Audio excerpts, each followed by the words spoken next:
ഈശോ തെളിവെള്ളം എന്ന സ്ഥലത്ത് നീ വ്യഭിചാരം ചെയ്യരുത്. 1945 മാർച്ച് 4. ഈശോ എന്നോട് പറയുന്നു, എൻ്റെ പ്രിയപ്പെട്ടവളെ, ഇരുട്ട് ജോലി ചെയ്യേണ്ടി വരുന്നത് ക്ഷമിക്കും. ഇത് സഹനത്തിൻ്റെ കാലമാണ്. എൻ്റെ ജീവിതത്തിൻ്റെ അന്ത്യദിനങ്ങളിൽ ഞാൻ എത്ര ക്ഷീണിതനായിരുന്നു എന്ന് നിനക്കറിയാമല്ലോ. നീ അത് കാണുന്നുണ്ടായിരുന്നു. നടക്കുമ്പോൾ ഞാൻ ജോണിനെയും പത്രോസിനെയും സൈമനെയും യൂദാസിനെ കൂടെയും ചാരിയായിരുന്നു നടന്നിരുന്നത്. അതെ, അത്ഭുതങ്ങൾ എന്നിൽ നിന്നും പുറപ്പെട്ടിരുന്നെങ്കിലും എൻ്റെ വസ്ത്രത്തിന്മേലൊന്ന് തൊടുന്നത് കൊണ്ട് പോലും ആ ഹൃദയത്തിന് മാറ്റം വരുത്താൻ എനിക്ക് കഴിഞ്ഞില്ല. എൻ്റെ കൊച്ചു ജോണെ, നിന്റെ മേൽ ഞാനൊന്ന് ചാരിക്കൊള്ളട്ടെ. അന്നെൻ്റെ അവസാന നാളുകളിൽ ഞാൻ പറഞ്ഞ വാക്കുകൾ ആവർത്തിച്ചു പറയട്ടെ. കഠിന ഹൃദയരായ നിർവികാരരായ ആ മനുഷ്യർക്ക് എൻ്റെ പീഡാനുഭവങ്ങളെക്കുറിച്ച് ശ്രവിച്ചിട്ട് ഒരു ഭാവഭേദവും ഉണ്ടായില്ല. തെളിവെള്ളം എന്ന ദുഃഖത്തിൻ്റെ സമതലത്തിൽ ഗുരു അനേകം മണിക്കൂറുകൾ പ്രസംഗിച്ചു കൊള്ളട്ടെ.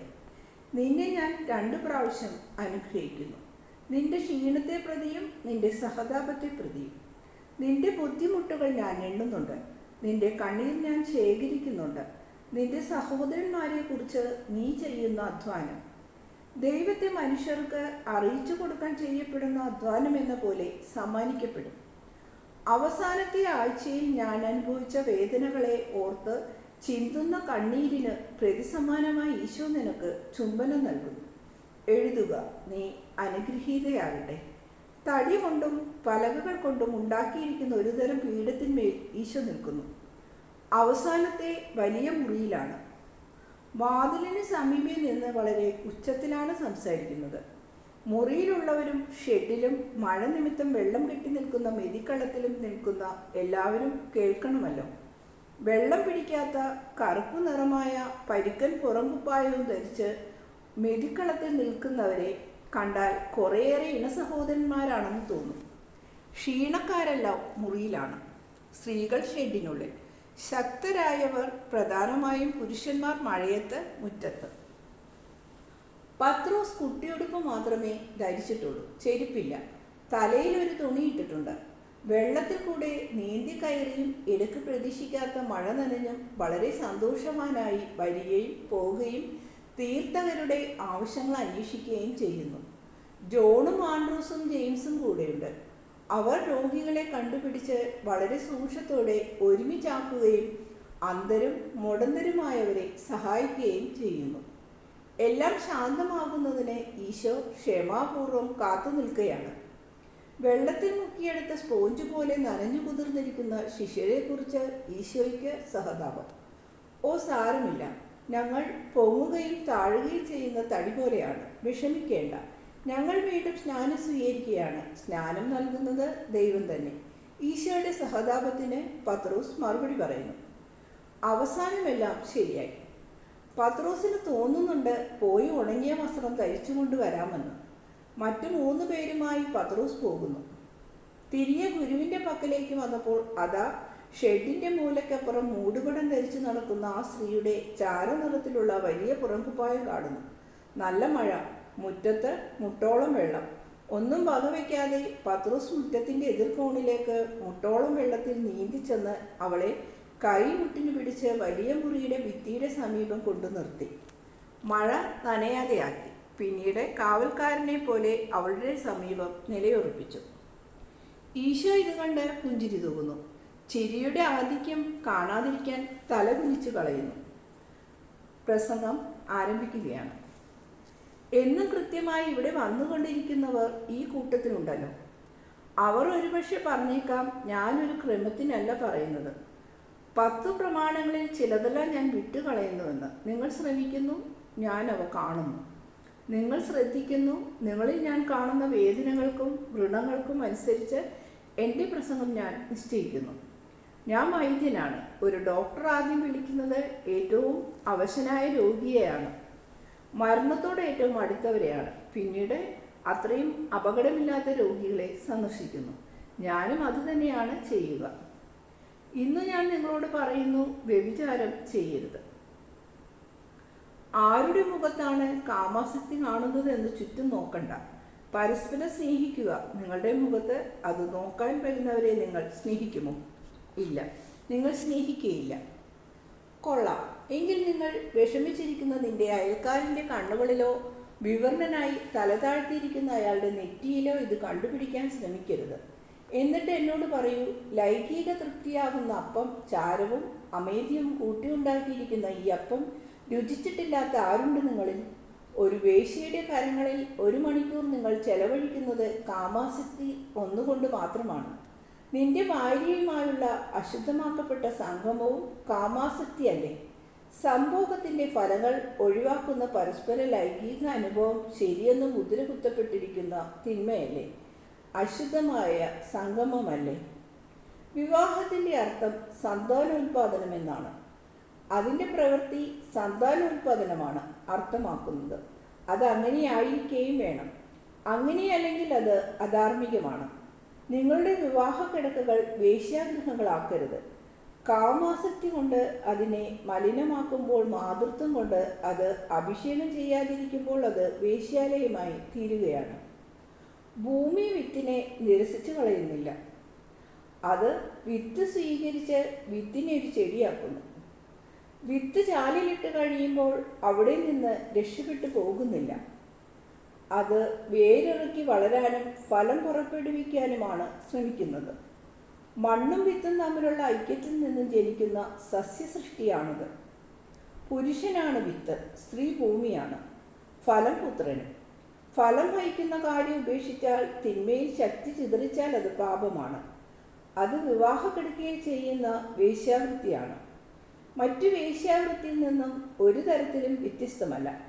നേരെ മറിച്ച് ഒന്നുകൂടെ ഗൗരവമേറിയതാണ്. കാരണം ഒരു ജഡമായി തീരുക, കുഞ്ഞുങ്ങളെ പ്രസവിച്ച് വർദ്ധിച്ചു പെരുകുക എന്ന കൽപ്പനയോടുള്ള അനുസരണമില്ലായ്മയുമാണ്. അതിനാൽ മനഃപൂർവ്വം വന്ധ്യകളാകുന്ന സ്ത്രീകളെ, ലോകത്തിൻ്റെ മുമ്പിൽ നിങ്ങൾ നിയമാനുസൃതമായ നേരായ ഭാര്യമാരായിരിക്കാം. എന്നാൽ ദൈവ തൃക്കണ്ണുകളിൽ അങ്ങനെയല്ല. നിങ്ങളെ വേശ്യകളായി കണക്കാക്കാം. നിങ്ങളുടെ ഭർത്താവിനോട് മാത്രം ചേർന്നാണെങ്കിലും നിങ്ങൾ വ്യഭിചാരം ചെയ്യുകയാണ് ചെയ്യുന്നത്. കാരണം നിങ്ങൾ മാതൃത്വം അന്വേഷിക്കുന്നില്ല. പലപ്പോഴും നിങ്ങൾ ജഡിക സുഖത്തിൻ്റെ പിന്നാലെയാണ് പോകുന്നത്. ലൈംഗിക സുഖം അത് രുചിക്കുന്ന എല്ലാ നാവുകളെയും അശുദ്ധമാക്കുന്ന വിഷമാണെന്ന് നിങ്ങൾ ചിന്തിക്കുന്നില്ല. തൃപ്തി തരുമെന്ന് തോന്നിക്കുന്ന ഒരു അഗ്നിയായി അത് കത്തുന്നു. എന്നാൽ അത് അടുപ്പിൽ നിന്നും പുറത്തു ചാടി കൂടുതൽ ഇരയെ വിഴുങ്ങുന്നു. തൃപ്തി തരുന്നില്ല. അവസാനം ചാരത്തിൻ്റെ പുളി മാത്രം നാവിൽ അവശേഷിക്കുന്നു.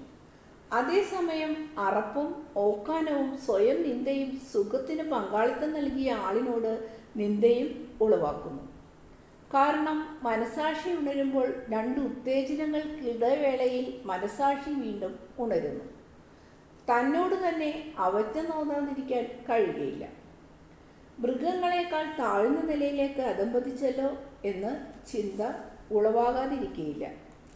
നിങ്ങൾ വ്യഭിചാരം ചെയ്യരുത് എന്ന് പറയപ്പെട്ടിരിക്കുന്നു.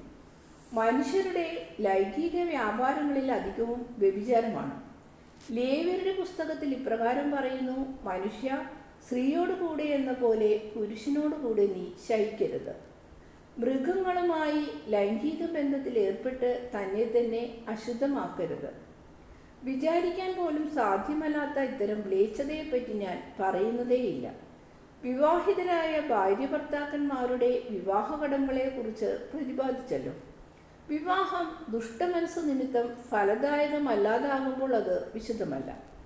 ഇനി ഞാൻ പറയാൻ പോകുന്നത് പണത്തിനു വേണ്ടിയോ സമ്മാനദാനങ്ങൾ ലഭിക്കാൻ വേണ്ടിയോ 2 പേർ, പുരുഷനും സ്ത്രീയും, തങ്ങളുടെ ദുരാശ നിമിത്തം ശരിക്കും നടത്തുന്ന തനി വ്യഭിചാരത്തെക്കുറിച്ചാണ്. മനുഷ്യ ശരീരം അതിമനോഹരമായ ഒരു ദേവാലയമാണ്. അതിലൊരു അൾത്താരയുണ്ട്. ആ അൾത്താരയിൽ ദൈവമുണ്ടായിരിക്കണം. എന്നാൽ മലിനത എവിടെയുണ്ടോ അവിടെ ദൈവം ഉണ്ടായിരിക്കുകയില്ല. അതിൽ ദൈവമില്ല. മദ്യപിച്ച് ലക്കില്ലാതെ ചെളിയിലും തൻ്റെ തന്നെ ഛർദിലിലും കിടന്നുരുളുന്ന ഒരു മനുഷ്യനെ പോലെ മനുഷ്യൻ വ്യഭിചാരത്തിൻ്റെ മൃഗീയതയിൽ തന്നെ തന്നെ താഴ്ത്തുന്നു. അങ്ങനെ ഏറ്റവും അശുദ്ധമായ പുഴുവിനെയും മൃഗത്തെയും തന്നെ തന്നെ ഹീനമാക്കുന്നു, താഴ്ത്തുന്നു. ചന്തയിൽ മൃഗങ്ങളെ വിൽക്കുന്നത് പോലെയോ കാലിത്തീറ്റ വിൽക്കുന്നത് പോലെയോ സ്വന്തം ശരീരത്തോട് പെരുമാറാൻ തക്കവിധം അത്ര വികടനായ ആരെങ്കിലും ഉണ്ടെങ്കിൽ അവൻ എന്ത് നേട്ടമാണ് ഉണ്ടാകുന്നതെന്ന് എന്നോട് പറയാമോ? നിങ്ങളുടെ ഹൃദയം നിങ്ങളുടെ കയ്യിൽ എടുത്തു നോക്കൂ, പരിശോധിക്കൂ, ചോദ്യങ്ങൾ ചോദിക്കൂ, അവയെ ശ്രദ്ധിക്കൂ, അവയുടെ മുറിവുകളും വേദനകളും മനസ്സിലാക്കൂ. അനന്തരം എന്നോട് പറയൂ, പരിശുദ്ധമായി ജനിച്ചെങ്കിലും അശുദ്ധമായ ഒരു ശരീരത്തിൽ ജീവിക്കാൻ നിർബന്ധിക്കപ്പെട്ട അതിന് ഇത്രയധികം വേദന നൽകുന്ന കനി അത്ര മാധുര്യമുള്ളതാണോ? ജീവൻ നിലനിർത്തുവാൻ അത് സ്പന്ദിക്കുന്നു, കാമാർത്തിക്ക് ചൂട് നൽകാൻ അത് സ്പന്ദിക്കുന്നു. നിങ്ങളുടെ ദുഷ്കർമ്മങ്ങൾ മൂലം അത് തളരുന്നു. എന്നോട് പറയൂ, മമ്മി എന്നൊരു കൊച്ചുകുട്ടി വിളിക്കുന്ന ശബ്ദം കേൾക്കുമ്പോൾ രഹസ്യമായി തേങ്ങി കരയാതിരിക്കാൻ വിധം നിങ്ങളത്ര വികടരായിപ്പോയോ?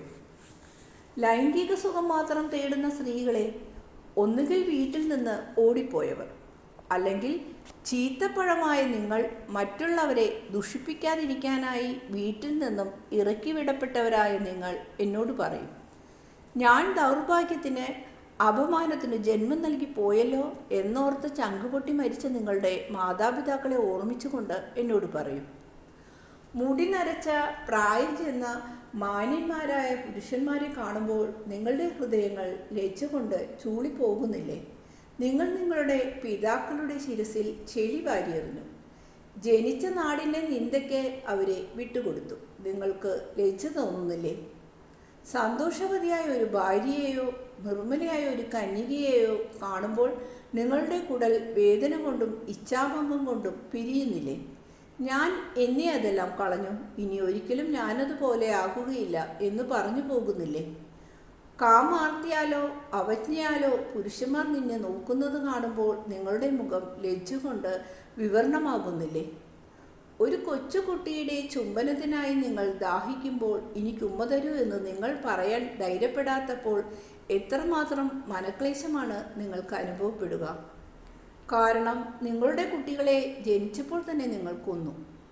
ബോറടിയായി കണക്കാക്കി, ഭാരമായി കരുതി, ഉപയോഗമില്ലാത്ത തടസ്സങ്ങളാണെന്ന് തീരുമാനിച്ച് അവയെ പുറപ്പെടുവിച്ച വൃക്ഷത്തിൽ നിന്ന് വേർപ്പെടുത്തി കുപ്പയിലേക്ക് എറിഞ്ഞു വളമാക്കി ഇപ്പോൾ ആ ചെറുജീവിതങ്ങൾ നിങ്ങളെ നോക്കി കൊലയാളികൾ എന്ന ഉച്ചത്തിൽ പറയുന്നു.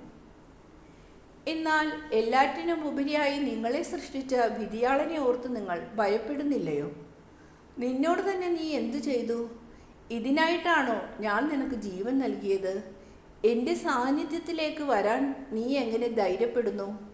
ചീഞ്ഞഴിഞ്ഞ പുഴുക്കളുടെ കൂടായിത്തീർന്നിരിക്കുന്ന നീ, നിന്റെ ദൈവമായി നിന്നെ കണക്കാക്കിയ സുഖം നിനക്കുണ്ടായിരുന്നു.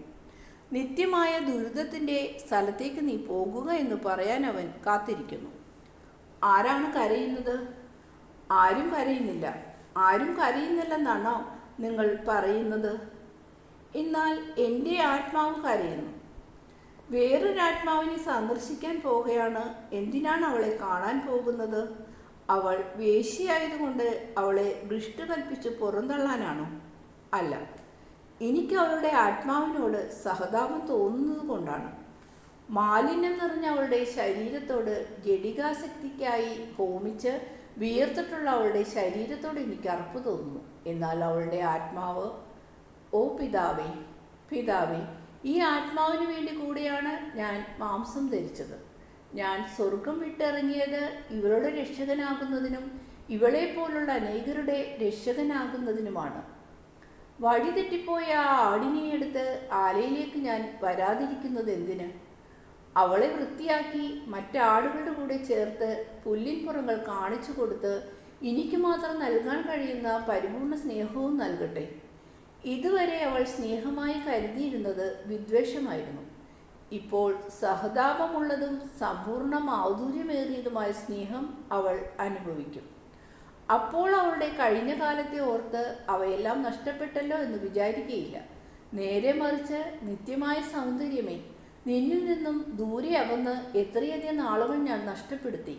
നഷ്ടപ്പെട്ട സമയം ആരെനിക്ക് തിരിച്ചു തരുമെന്ന് വിലപിക്കുകയേ ഉള്ളൂ.